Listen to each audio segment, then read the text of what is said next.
Stroke பக்கவாதம் அதுவும் கொரட்டை விடுவது இது ரெண்டத்துக்கும் என்ன சம்பந்தம்? கொரட்டை விடுவது எல்லாம் பெத்தாலஜி அதாவது வியாதியாக அல்ல.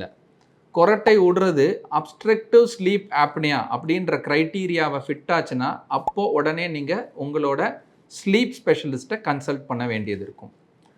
எப்போ இது ப்ராப்ளம் உள்ளது அப்படின்னா, இப்போ நீங்கள் கொரட்டை விடுறவங்களா இருந்து பகலில் நீங்கள் அடிக்கடி ஸ்லீப் அட்டாக் அதாவது பேசிக்கொண்டு இருக்கும்போது திடீர்னு இப்படி தூங்கி விழுறவங்களாக இருந்தால், இல்லை உங்களுக்கு அட்டென்ஷன் மெமரி கம்மியாக இருந்தால், உங்கள் கழுத்து சர்க்கம்ஃபரன்ஸ் திக்காக இருக்கிறதாக இருந்தால், நீங்கள் தூங்கும்போது உங்கள் கொரட்டை நடுவில் உங்கள் மூச்சு திணறல் ஏற்படுவதை உங்கள் ஸ்லீப் பார்ட்னர் கண்டறிந்தாலோ, இந்த கொரட்டை வெறும் கொரட்டை அல்ல, அப்ஸ்ட்ரக்டிவ் ஸ்லீப் ஆப்னியாவாக இருக்கலாம்.